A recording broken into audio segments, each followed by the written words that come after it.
Avec un air de grand timide, l'enfant terrible de la Castellane... Ça me fait pas rire. Pardon, l'enfant timide de la Castellane. Enfin, pour un timide, il était impulsif et coupable de plusieurs mauvais gestes, comme par exemple le coup de tête donné à Marco Materazzi en finale de Coupe du Monde 2006. C'est pas un moment génial. Ah, ça tu l'as dit, pour nous aussi c'était pas génial. Et tout le monde s'en souvient. Pour résumer, en 18 ans de carrière, Zizou a reçu pas moins de 14 cartons rouges dans 12 directs. Faisons les comptes. 3 avec Bordeaux, 6 avec la Juventus, 3 avec le Real et 2 avec l'équipe de France. Comme ça. D'ailleurs, en équipe de France, c'était lors des Coupes du Monde 98 et 2006. Triste fin pour toi, champion. Numéro 4, même nos plus grandes stars ont elles-mêmes des idoles. On vous laisse d'abord apprécier.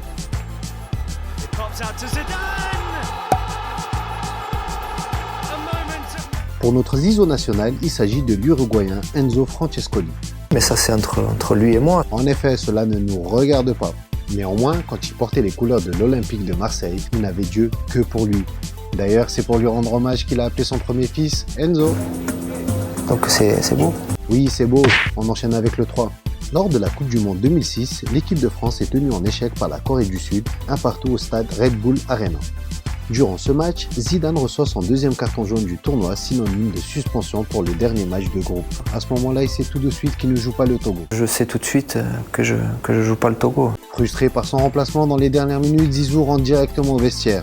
Il ne trouve rien d'autre à faire que de passer ses nerfs sur un pauvre mur qui lui a rien fait à l'intérieur de l'enceinte. Et je vais sortir avec le sourire peut-être. Non, peut-être pas, mais il y a d'autres manières. Bref, 12 ans après, le Red Bull Leipzig publie sur Twitter la photo du fameux mur avec la notation suivante, un souvenir de Z. Numéro 2, dès le début, ZZ était prédestiné à une grande carrière et on l'envoyait en Angleterre comme ses aînés, Cantona ou Gignola. Les plus grands clubs européens le suivaient de très près, sauf pour le président de Blackburn, Jack Walker, qui déclara « Pourquoi vouloir Zidane lorsqu'on a Tim Sherwood ?» C'est sûr que Zizou c'est pas Robin des Bois, lui on le vole aux pauvres pour le vendre aux riches. Et ça, l'agent de joueur Barry Silkman l'avait bien compris et l'a proposé à Newcastle avant le transfert à la Juve. Mais le club anglais avait estimé que le Bordelais n'avait même pas le niveau pour jouer en Championship. Qu'est-ce que c'est cette bêtise?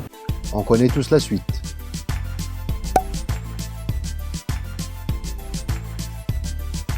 On peut dire que c'est des visionnaires les mecs. Un code? On termine avec le numéro 1, à voir l'équipe de France chanter la Marseillaise, la main sur le cœur, c'est beau, c'est fort, et c'est déjà arrivé grâce à un coup de fil le jour d'Irlande-France, match décisif pour le Mondial 2006. On écoute un extrait. Allô, c'est Zinedine? Oui. Bonjour, c'est le président au téléphone. Comment ça va? Oui, bonjour, bien, merci. Ouais, est-ce que je peux vous demander une faveur? Oui, bien sûr. Oh, si au moment de la Marseillaise, Oui. vous pouviez avoir la main sur le cœur, alors Oui. vous me feriez le plus grand plaisir, comme en 98. Derrière la voix du président Jacques Chirac se cachait l'humoriste et imitateur Gérald Dahan, qui a piégé d'abord Domenech et ensuite Zidane. Les joueurs pensaient faire ce geste pour Jacques Chirac qui était alors hospitalisé. Il a donc voulu les appeler le lendemain pour les remercier. Bonjour, c'est Chirac. Domenech fait « Dahan, pas deux fois !» Et voilà pour ce top 5 consacré à Zidane. J'en suis sûr que vous connaissez plein d'autres anecdotes, alors n'hésitez pas à les noter en commentaire. Un petit pouce bleu si vous avez aimé et surtout abonnez-vous pour ne rien rater. Je vous dis à bientôt et n'oubliez pas, des anecdotes, des facts, du vrai foot pour les fans.